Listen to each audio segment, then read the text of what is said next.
আচ্ছা, এখানে কি অরুণ মুখার্জি থাকেন, যার নাম মন্টু? হ্যাঁ, ওনারা তো সব অফিসে। আমি জানি এই সময় সকলে অফিসেই থাকে। আমি তার আমি তার আমি তার ভাই হই। আচ্ছা, এখানে বিধবা বসু শুধু থাকেন? হ্যাঁ হ্যাঁ, বাউন দিদি। একটু দেখে দেবে? আসুন, বসুন, আমি ডাকছি। শোনা দিদিমা, আমাকে চিনতে পারছেন?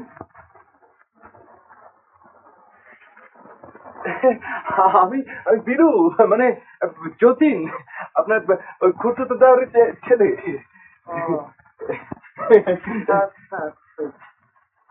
আমার ঠিকানা তো পেল।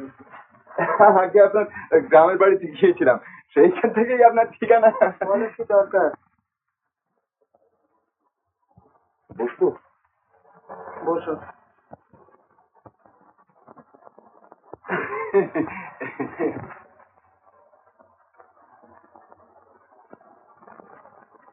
তুমি বিয়ে করেছো? আগে স্ত্রীর নাম মিলা। তোমার ছেলে পুলে হয়েছে? আগে মেয়ে। তোমার বউ তোমার নাম ধরে রাখি? হ্যাঁ, যতু বলে। তোমার বউ এমএ পাস করেছে? আগে না, বিয়ে পাস করেছে। অফিসে কাজ করে?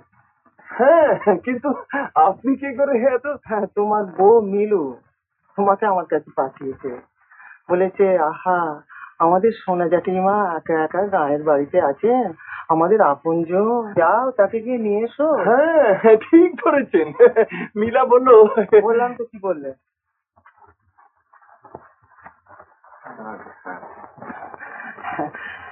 কথা বলে আপন আপন পর পর, যে না বুঝে সে বর্বর।